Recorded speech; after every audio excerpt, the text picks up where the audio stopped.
Un amour si grand, si puissant, que rien ne peut le contenir.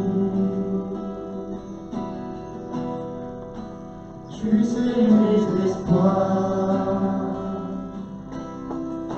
Seigneur, tu sais mes craintes. Les mots sont bien trop petits pour dire tout l'amour que j'ai pour toi. Alors entends mon cœur, mon esprit qui te loue. Entends le chant d'amour d'un enfant racheté. Je prendrai mes faibles mots pour te dire quelque merveilleux tu es. Je ne pourrai pas te dire combien je t'aime, alors entends mon cœur. C'est tout comme la nuit, mes mots pourraient trouver. Si j'avais l'éternité, je ne pourrais pas respirer. Mais dans les battements de mon cœur, tu entendras toujours. Merci pour la vie, pour la vérité et pour le chemin. Alors entends mon cœur, mon esprit qui te loue. Entends le chant d'amour d'un enfant racheté. Je prendrai mes faibles mots pour te dire quel Dieu merveilleux tu es. Je ne pourrai pas te dire combien je t'aime, alors entends mon cœur.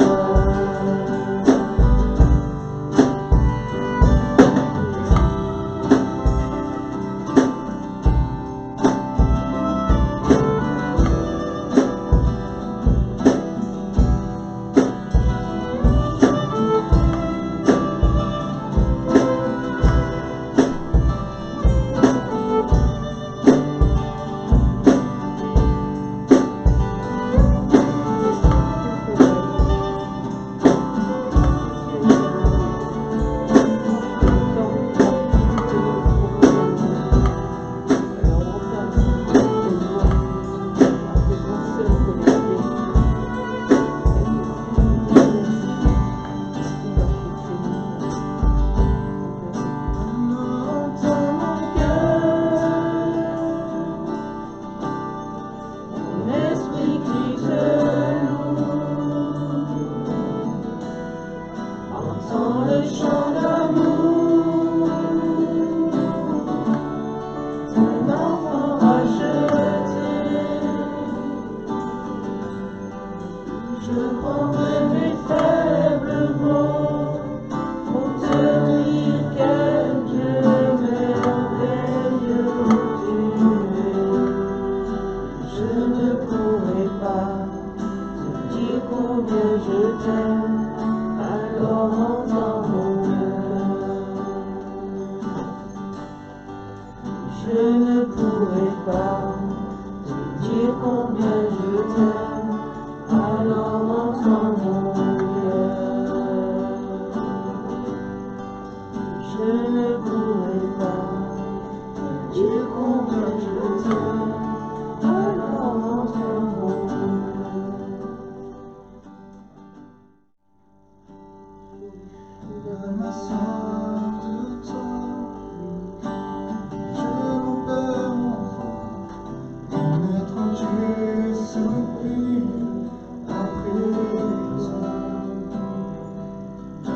ton cœur de paix, la source qui désaltère, rafraîchit mon âme de toi.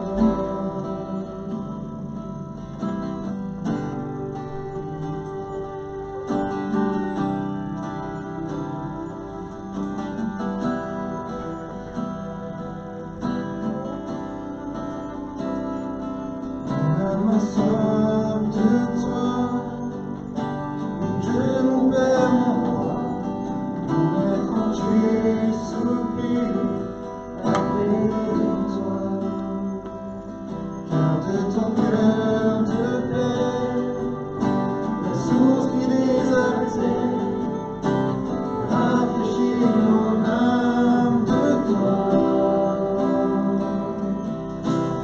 Inonder mon cœur, inonder mon âme, inonder mon être entier.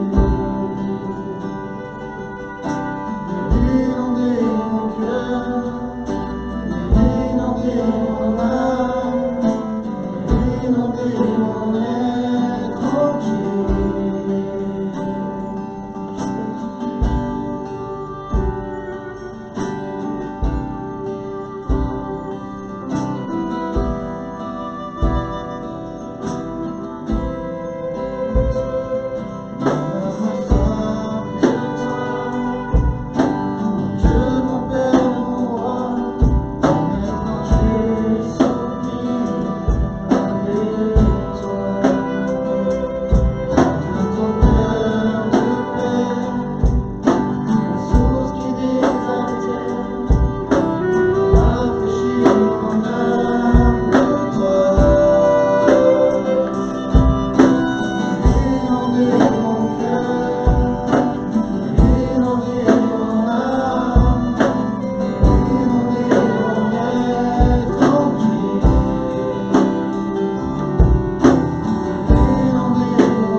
Jamais il sera l'agneau sur le trône. Je fléchis les genoux pour l'adorer lui seul. Je veux chanter la gloire du ressuscité,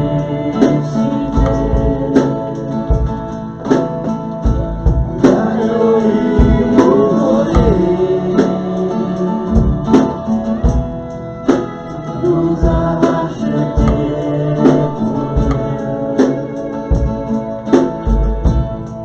À jamais tu seras l'agneau sur le trône, l'agneau sur le trône. Je fléchis les genoux, je fléchis les genoux pour t'adorer toi seul.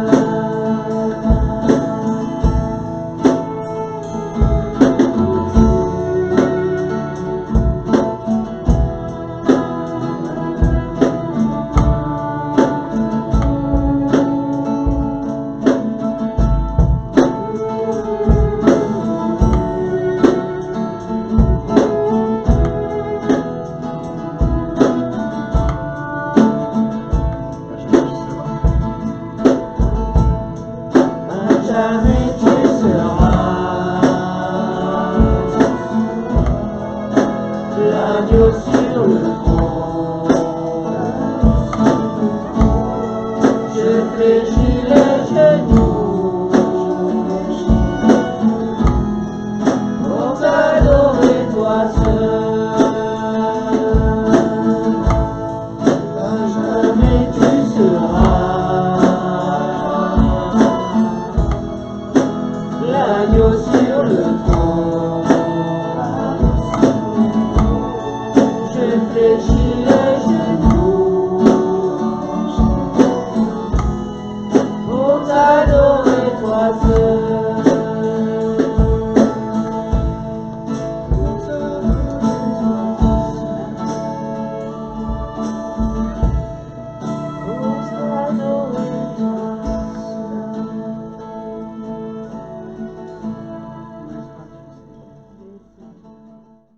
Très heureux d'être là et on va ensemble ouvrir la parole de Dieu. J'aimerais le faire avec une question peut-être un peu particulière.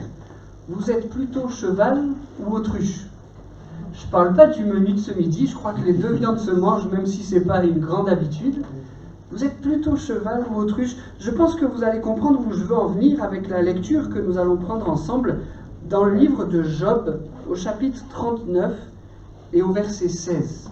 Livre de Job, chapitre 39, verset 16. C'est Dieu qui s'adresse à son serviteur Job, vous le savez, qui a connu des temps d'épreuve vraiment particuliers.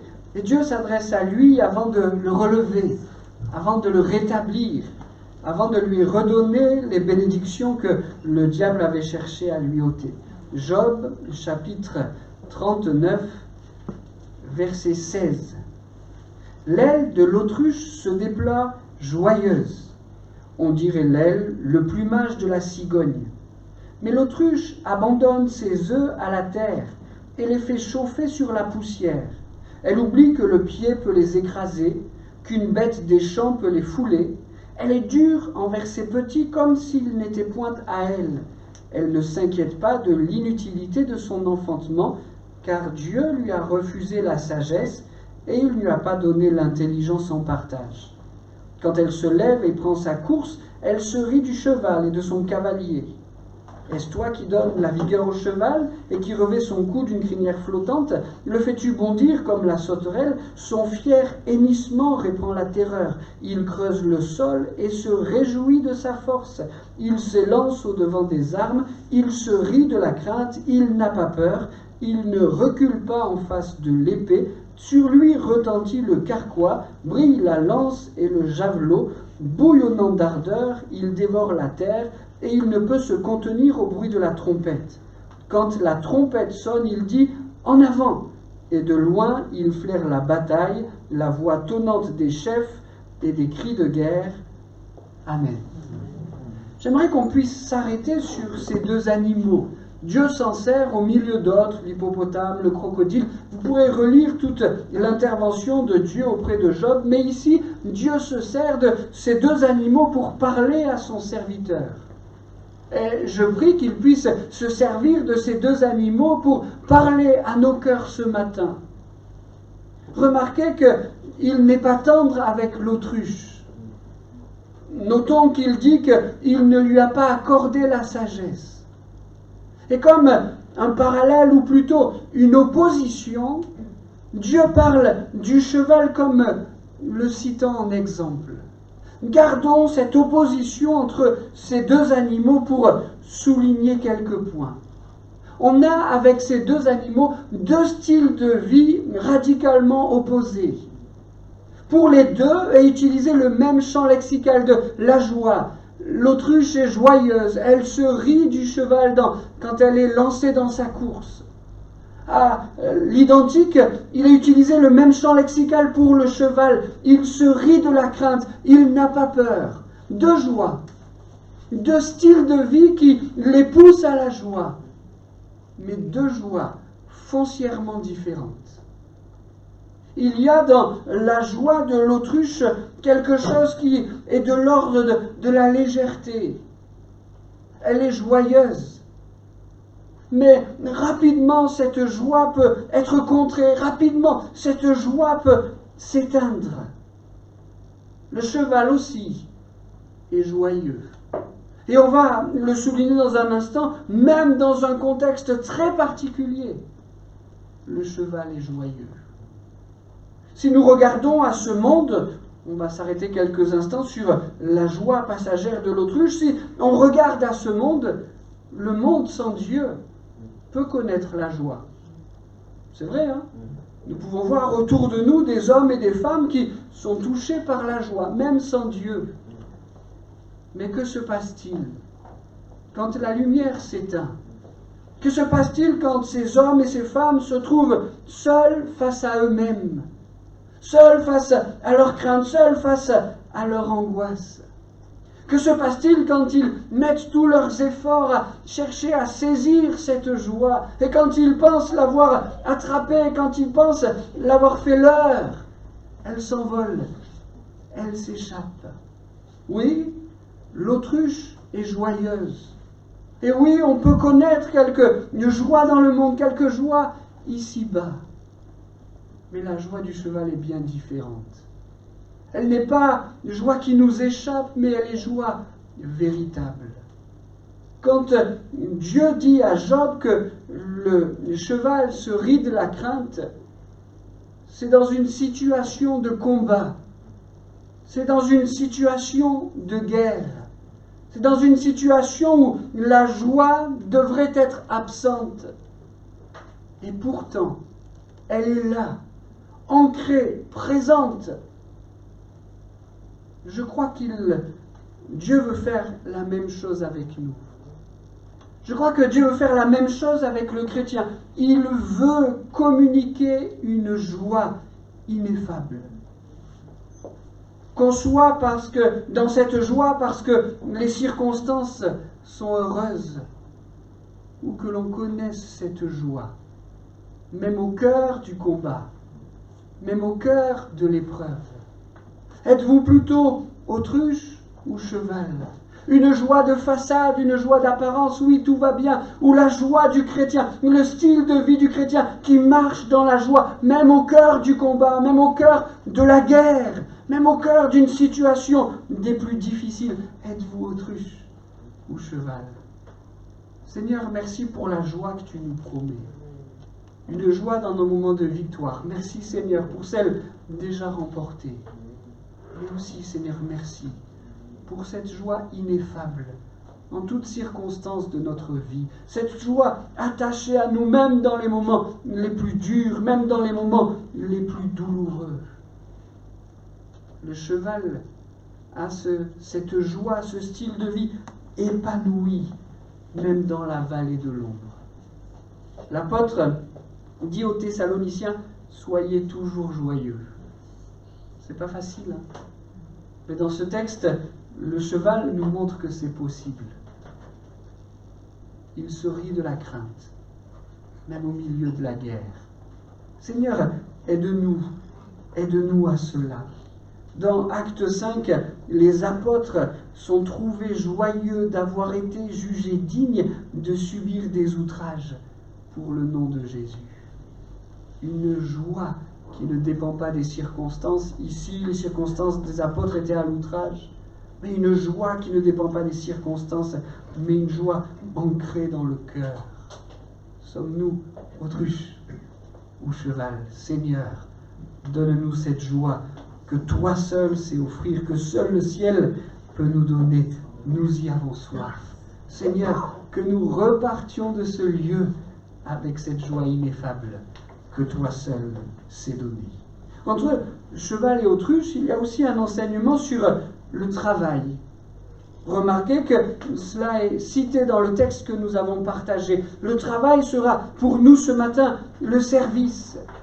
Encore une fois, on trouve ici une autruche légère. Le texte nous signale que son travail est trouvé vain. Et elle est particulièrement légère avec sa couvée. Elle abandonne, nous l'avons lu, ses œufs à la terre. Dieu lui confie une tâche, une responsabilité, et elle délègue celle-ci à la terre. Son travail, son service est empreint de légèreté.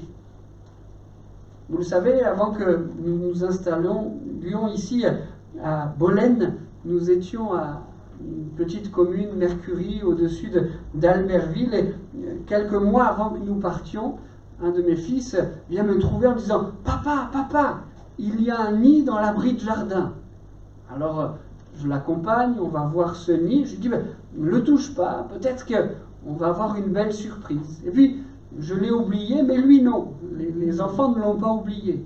Puis quelques jours plus tard, ils viennent me voir. Papa, papa, est-ce qu'on peut aller voir s'il y a des œufs? J'y croyais pas trop. Et puis on s'est approché, le nid était un peu en hauteur, on trouve un système pour voir ce qu'il y a dedans. 3 œufs. Alors on dit aux enfants, ah, le nid est habité, peut-être qu'on va avoir quelques oisillons, mais ne me fondez pas trop d'espoir là-dedans. Et puis on a vu joyeux circuit là, de ce qu'était un mâle et une femelle, rouge-queue, je crois que cet oiseau s'appelle comme ça. Et on les a vus travailler. Non pas comme l'autruche qui abandonne ses œufs à la terre, on les a vus travailler. Dans un premier temps, simplement pour couver, mais quelques semaines plus tard, un matin, je dis à Céline, le vol du rouge-cœur qui habite notre abri de jardin est différent. Il y a un stress, il est stressé, je suis sûr que les œufs ont éclos. Alors, je me rends au nid tout doucement et effectivement, les œufs ont éclos. Il y avait 3 petits rouges-queues dans le nid, minuscules. On les a filmés, les enfants étaient ravis. Mais on a été surpris de voir le travail que cela demandait au papa et à la maman. Les deux étaient affairés à la tâche pour nourrir la couvée. Ils étaient insatiables. Hein. Quand on allait les voir, là, le bec toujours grand ouvert, ils avaient faim, ça se voyait. Et le stress des parents était lui-même visible. Quel labeur, quel travail. Il en est différent ici pour l'autruche légère. Elle abandonne sa niche. Insouciante, elle les laisse à la terre. Son travail est vain. La version d'Arby dit « son labeur est vain » sans qu'elle s'en émeuve. Quelle différence. Quelle différence même avec le cheval, qu'on voit dans ce texte en plein travail. Il travaille pour son maître. Il travaille pour celui qui le dirige et qui le conduit. Sa vie est attachée à la sienne. Et au beau milieu du combat, au beau milieu de la guerre, il travaille sans compter pour son maître. Sommes-nous plutôt autruche ou cheval, considérant notre service pour le maître, pour le seul vrai Dieu? Il attend de nous que nous puissions le servir, que nous puissions travailler pour lui. Avons-nous laissé nos talents à la terre, comme l'autruche sait le faire? Ou bien comme le cheval, nous nous donnons tout entier pour le maître, tout entier pour le Seigneur? Si le travail de l'autruche a été caractérisé par Dieu lui-même comme vain, regardons comment Dieu parle de notre travail, de notre service pour son nom. 1 Corinthiens, chapitre 15, verset 58.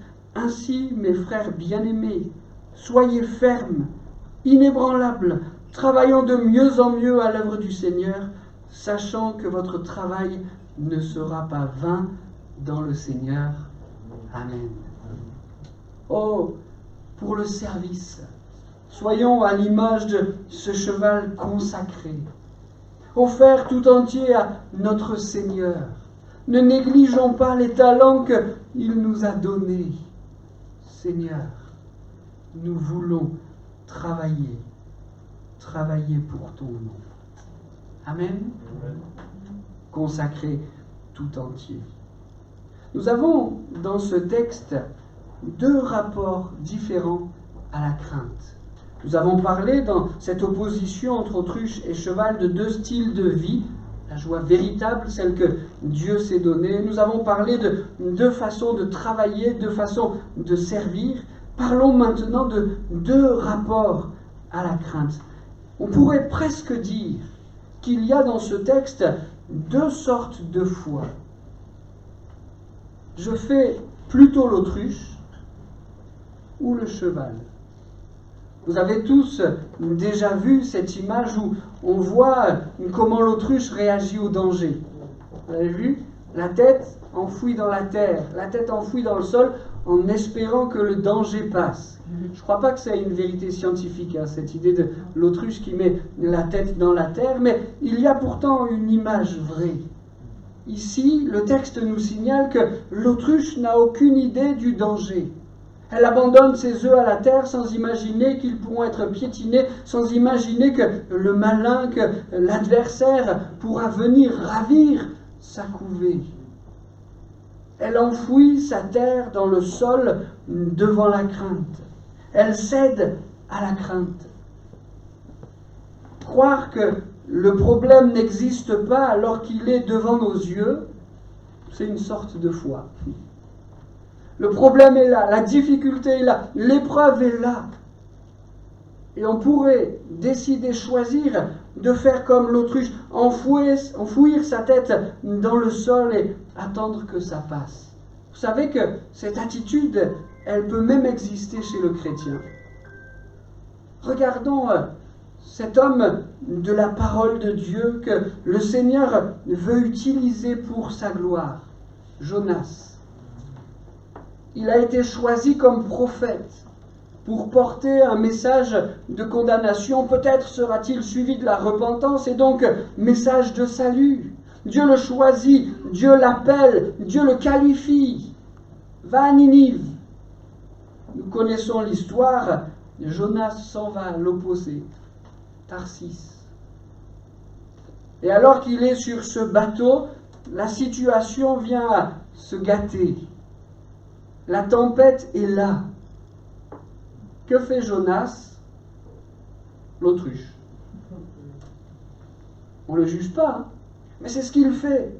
Il enfouit sa tête dans le sol en espérant que ça passe. Alors que tous les habitants du bateau font tous leurs efforts pour maintenir le bateau sur la mer, pour éviter qu'il ne coule, lui s'endort.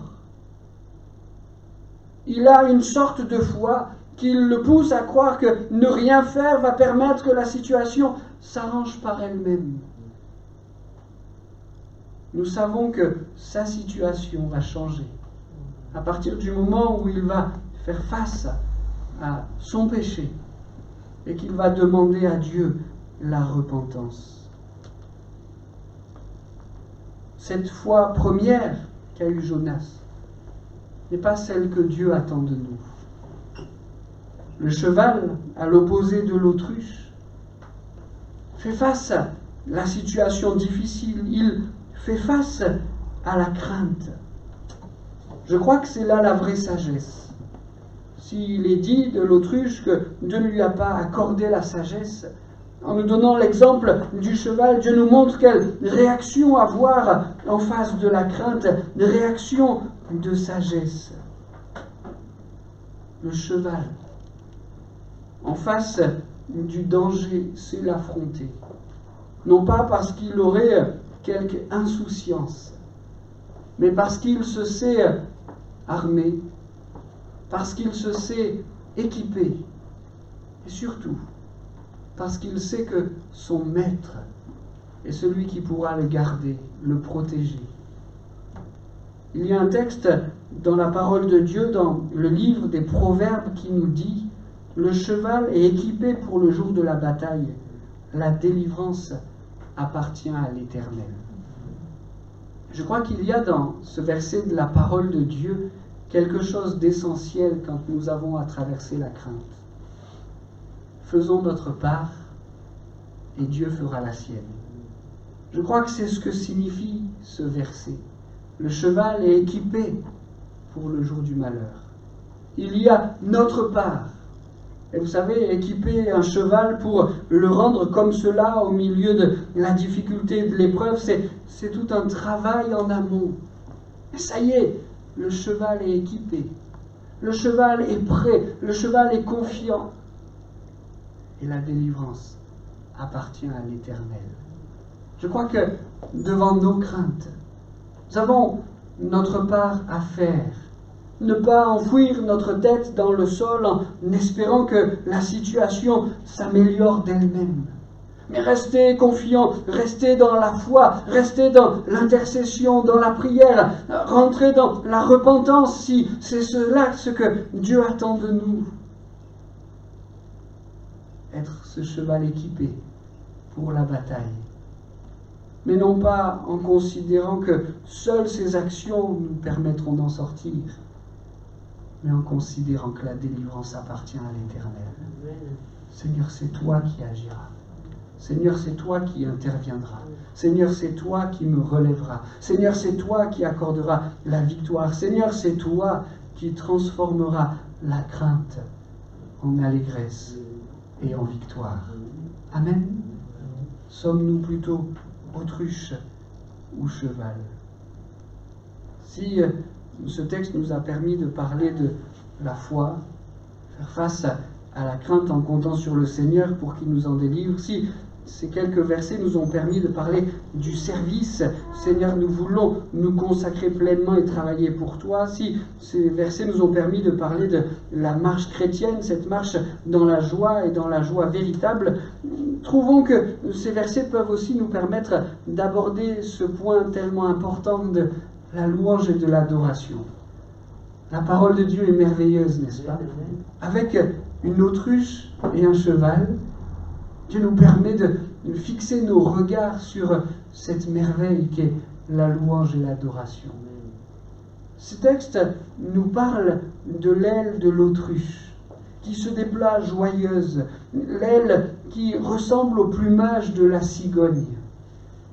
Dieu a couvert l'autruche de ces plumes-là qui lui donnent un aspect impressionnant. Je ne sais pas si vous avez vu une autruche de près déjà. Et cette autruche doit s'occuper, comme de tous les oiseaux qui ont des plumes, doit s'occuper de son plumage, doit entretenir son plumage. Et dans ce texte, cet aspect qui brille de l'autruche, des ailes de l'autruche, montre que son regard est tourné vers elle. Un peu plus loin, quand il s'agit du cheval, on voit quelque chose de bien différent. On peut le lire. Sur lui, verset 26, sur lui retentit le carquois, brille la lance et le javelot. Remarquez que ce n'est pas l'apparence comme pour l'autruche qui souligne la grandeur du cheval, mais c'est ce qu'il reflète. Sur lui brille la lance et le javelot. Il y a comme un reflet de ce qu'il n'est pas, mais de ce que son maître est. Sur le cheval se reflète Christ. Sur le cheval se reflète le maître. Le plumage brillant de l'autruche, c'est pour elle. Ce qui brille sur le cheval, c'est pour lui. Et je crois qu'il y a là le mystère de la louange et de l'adoration. Seigneur, nous ne voulons pas que nos regards soient fixés sur notre plumage, mais nous voulons refléter ta gloire. Nous voulons briller ta lance et ton javelot. Alors, peut-être pour ceux qui écouteront ce message sur Internet, nous sommes pacifiques. Nous ne voulons pas combattre avec la lance et le javelot, avec les armes spirituelles que le Seigneur donne. Je crois qu'il y a ici une belle image. Seigneur, nous voulons refléter Christ. Et que ces moments que nous passons ensemble ne soient pas des moments où nos regards sont tournés vers nous. Est-ce que ma plume est bien en place? Est-ce que mon éclat est bien à la hauteur? Mais que nos regards soient tournés sur lui. Seigneur, je veux briller de ta personne. Je veux refléter de ta personne. Je veux te rendre gloire.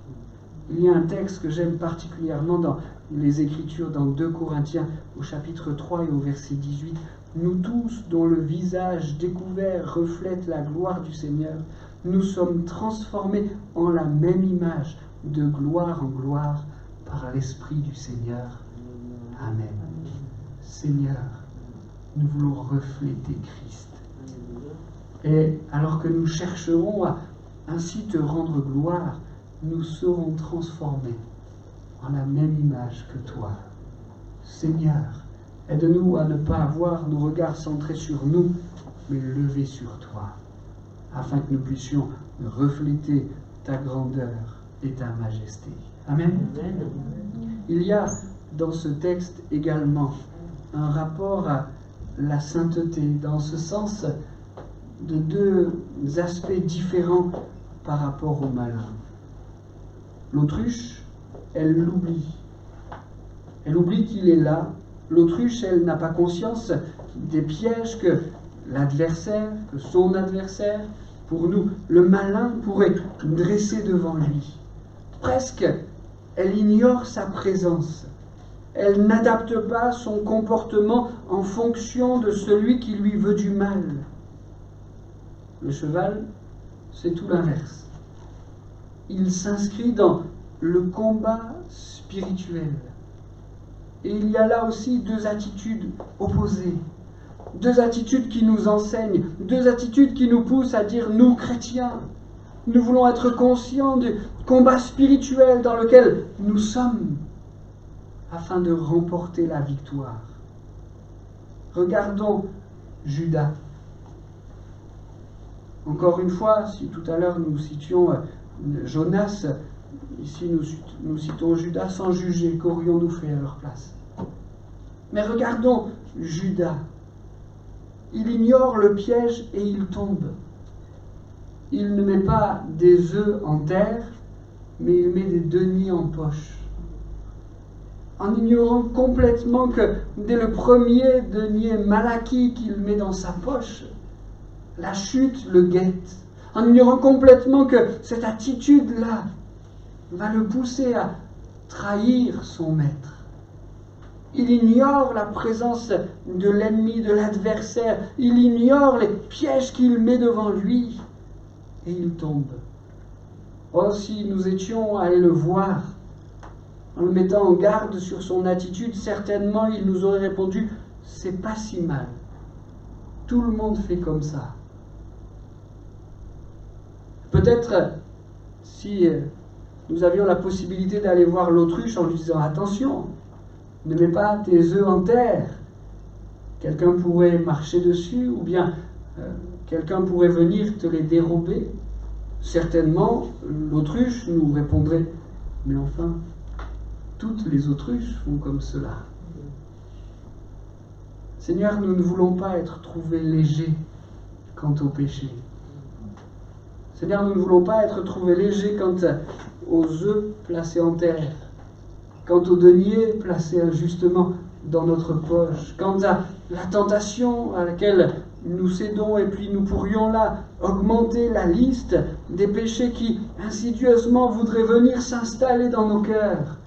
Seigneur, nous ne voulons pas être trouvés légers, mais comme le cheval, nous voulons réaliser que nous sommes sur un champ de bataille, où l'ennemi profitera de chaque occasion pour tendre devant nous quelques pièges, pour essayer de nous faire tomber, pour essayer de nous faire chuter. L'apôtre Paul, à la fin de ses jours, dira « J'ai combattu le bon combat, j'ai achevé la course, j'ai gardé la foi. » Seigneur, donne-nous d'avoir la même attitude. Nous savons que l'ennemi est là, qu'il rôde et qu'il cherche, qu'il pourra dévorer. Donne-nous d'avoir une marche sainte, sanctifiée, en repoussant le péché, pour ne pas tomber sous ses attaques, mais pour combattre avec toi le bon combat, pour que nous soyons de ceux qui gardent la foi, pour que nous soyons de ceux, le jour où tu le voudras, qui achèvent leur course. Seigneur, nous avons besoin de toi. Nous sommes plutôt autruche ou cheval. Quant au péché, soyons cheval. Seigneur, nous avons besoin de toi pour triompher. Amen.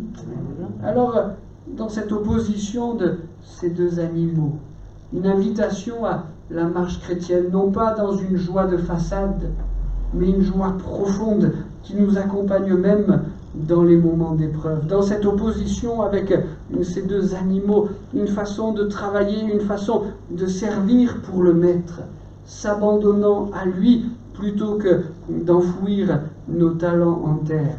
C'est si facile de le faire. Vous savez, on peut peut-être s'arrêter encore quelques instants sur cet élément que je n'ai pas trop développé. Le Seigneur nous a donné à tous, à toutes, quelques talents, comme il l'a fait pour l'autruche. Seigneur, garde-nous de les mettre en terre.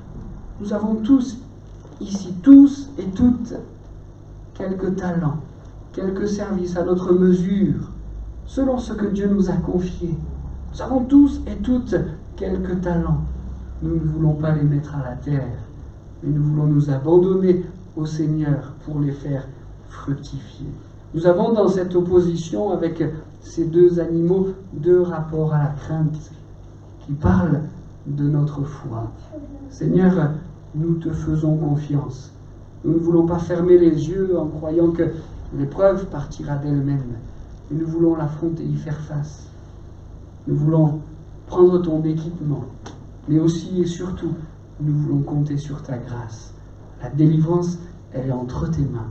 Le secours, il est entre tes mains. La victoire, elle est entre tes mains. Deux éclats différents, deux louanges différentes. Pour l'autruche, auto-centrée, centrée sur elle. Pour le cheval, pour refléter le Maître. Seigneur, donne-nous cet éclat-là. Nous ne voulons pas briller pour ce monde, mais nous voulons refléter ta grandeur, ta majesté et ta gloire. Et puis, deux rapports aux malins différents. Peut-être devrions-nous dire deux rapports au péché différents. Seigneur, donne-nous d'être vigilants et de marcher en sainteté devant toi. Amen. Amen. Seigneur mon Dieu, merci pour ta parole. Je prie que tu puisses éclairer nos cœurs. Je prie que tu puisses, même une fois cette réunion terminée, continuer à nous nourrir de cette pensée. Donne-nous d'aller de progrès en progrès. Donne-nous, Seigneur, de marcher avec toi comme tu le veux. Donne-nous, Seigneur, de savoir te louer. Donne-nous de savoir gérer la crainte qui voudrait s'installer dans nos cœurs. Donne-nous, Seigneur, de savoir gérer la joie, cette joie véritable que toi seul sais donner. Donne-nous de réaliser qu'elle ne dépend pas des circonstances, mais qu'elle veut s'implanter dans nos cœurs, quelles que soient ces fameuses circonstances. Seigneur, nous avons besoin de toi pour non seulement considérer ces choses, mais pour les vivre à chaque instant, à chaque moment. Seigneur, nous avons soif de toi. Fais-nous grandir dans ta parole. Fais-nous progresser. Merci, Seigneur, pour qui tu es pour nous. Tu es le Maître et nous voulons être ces disciples consacrés qui marchons à ta suite. Amen.